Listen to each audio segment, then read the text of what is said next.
Pourquoi Apple est considérée comme halal en bourse alors qu'elle n'est pas forcément éthique? Justement, c'est ce qu'on va voir ensemble aujourd'hui, Inch'Allah. Pour entrer dans le vif du sujet, qu'est-ce qu'il faut comme critère pour qu'une action soit halal en bourse? Premièrement, il faut qu'elle passe le critère au niveau de son secteur d'activité, donc de son business model. Bien évidemment que si l'entreprise exerce tout ce qui est alcool, agriculture porcine, tabac, armement, jeux d'argent, etc., elle sera automatiquement exclue. On n'aura pas le droit d'investir dessus en tant que musulman. Ensuite, on a 3 critères à respecter. Ces critères-là, donc encore une fois, c'est des critères qui ont été mis en place par la Wi-Fi, donc les grands savants musulmans de la finance islamique. Et ce sont des critères qui sont cumulatifs. C'est-à-dire que si un seul de ces critères n'est pas respecté, l'entreprise sera considérée comme haram achetée en bourse. Alors, qu'est-ce qu'on retrouve précisément? On va avoir en premier tout ce qui est endettement de l'entreprise. C'est-à-dire qu'on va prendre toutes ces dettes et on va les diviser par le poids de l'entreprise en bourse. C'est ce qu'on appelle la capitalisation boursière. Lorsqu'on va faire ça, on va avoir un ratio et si ce ratio-là est inférieur à 33%, dans ce cas, l'entreprise aura passé le premier critère pour pouvoir être considérée comme halal par la suite en bourse. Deuxième critère, on a tout ce qui est riba perçu par l'entreprise sur ses comptes. Donc on va prendre toute la trésorerie qui a été placée sur des comptes en banque qui génèrent du riba. Et pareil, on va diviser ça par la capitalisation boursière, donc le poids en bourse de l'entreprise.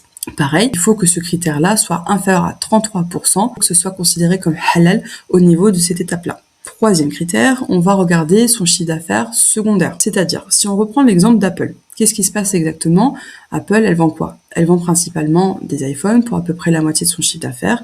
Elle va vendre des MacBooks, des produits électroniques, etc. Donc, tout ça, de base, c'est halal d'acheter ça en bourse. On a le droit d'investir dans une entreprise qui vend ce type de produits. Par contre, elle ne fait pas que ça, Apple. Elle vend également via iTunes de la musique. Donc, qu'est-ce qui va se passer exactement? Il faut que ce chiffre d'affaires secondaire soit inférieur à 5% du chiffre d'affaires total de l'entreprise.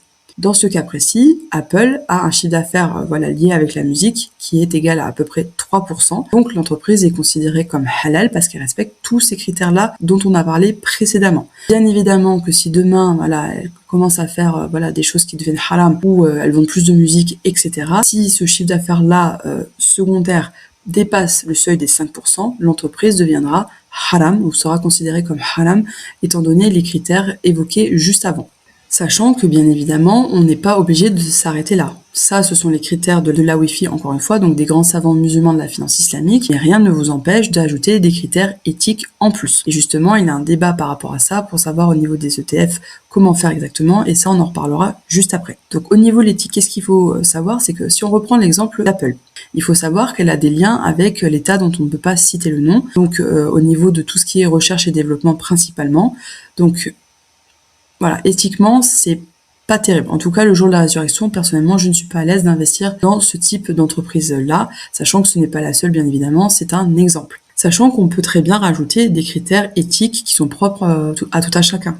C'est-à-dire que certaines personnes ne vont pas être à l'aise d'investir sur Apple, par exemple, parce qu'elle va utiliser des ressources minières, donc avec du cobalt ou du lithium ou des produits qui sont extraits de la terre dans des conditions, on va dire, parfois déplorables. Donc il y a certaines personnes qui vont pas être à l'aise d'investir dans Apple pour ces raisons-là. Bien évidemment, on respecte l'avis de chacun et il n'y a pas un avis supérieur aux autres par rapport à ça. Chacun a sa propre sensibilité par rapport à ce genre de choses-là. Pareil pour tout ce qui est au niveau de l'espionnage ou en tout cas des données qui sont, on va dire, surveillées, plus ou moins surveillées par l'entreprise. Donc il faut savoir qu'elle a accès à des données sensibles et qu'apparemment elle aurait évité un jugement par rapport à ça pour pouvoir continuer à exercer sans forcément rendre des comptes par rapport à ça. Ça pareil, si vous n'êtes pas à l'aise d'investir dans une entreprise qui potentiellement espionne ses utilisateurs, vous pouvez très bien rajouter vos propres critères éthiques à vous. Au niveau des ETF, donc pour moi, il y a 2 types d'ETF principaux lorsqu'on cherche à investir de façon halal.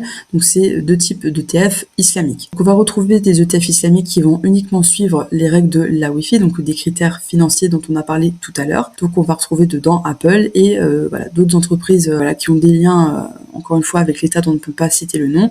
Ça va être des ETF qui vont être performants parce que ce sont des entreprises en règle générale qui tirent le marché vers le haut, surtout qu'elles pèsent énormément dans la capitalisation boursière mondiale, qui ont un gros impact au niveau mondial, au niveau de la performance boursière. Bien évidemment, ce ne sont pas les seules entreprises qui sont intéressantes à acheter en bourse et ce ne sont pas les seules entreprises qui font des belles performances en bourse. Mais ce sont celles qui pèsent le plus dans ce type d'ETF-là et même dans des ETF non islamiques de façon générale. Après, on retrouve quoi? On retrouve des ETF islamiques qui également suivent les critères ESG, donc dont on a parlé tout à l'heure, et qui vont justement essayer de se débarrasser des liens, comme je disais, avec l'État dont on ne peut pas citer le nom, ou en tout cas qui vont chercher à ajouter des critères peut-être éthiques, environnementaux, etc. Donc au niveau de ces ETF-là, malheureusement, de par le passé en tout cas, ils n'ont pas eu d'énormes performances en bourse. C'est pour ça que moi personnellement, je suis pas satisfaite dans le fait d'investir dans des ETF où entre guillemets on est coincé entre deux choix, donc soit aller vers quelque chose qui n'est pas très éthique, soit aller vers quelque chose qui n'est pas très performant. Alors comment je fais moi précisément ?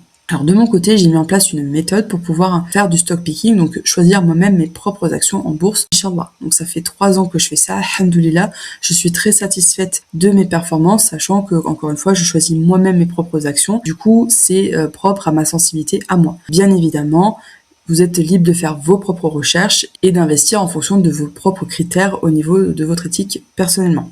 D'ailleurs, si ça t'intéresse, sache que je sortirai prochainement d'autres vidéos justement qui vont parler d'autres actions en bourse. Donc n'hésite pas à t'abonner, à liker cette vidéo et à la partager autour de toi pour pouvoir soutenir cette chaîne, Inch'Allah. Donc revenons à la méthode que j'utilise pour trouver les meilleures actions au monde, Inch'Allah, pour investir en bourse de façon halal et éthique. Donc, première étape, qu'est-ce que je fais ? Je vais utiliser un screener, c'est-à-dire que je vais rentrer les ratios financiers que je cherche à avoir en bourse pour pouvoir sélectionner les meilleures entreprises au monde, Inch'Allah. Une fois que j'ai entre guillemets débroussaillé les entreprises qui ne sont pas intéressantes à acheter en bourse, qu'est-ce que je vais faire ? Je vais sélectionner, par exemple, s'il en reste une centaine d'entreprises, je vais regarder lesquelles sont halal et lesquelles sont haram.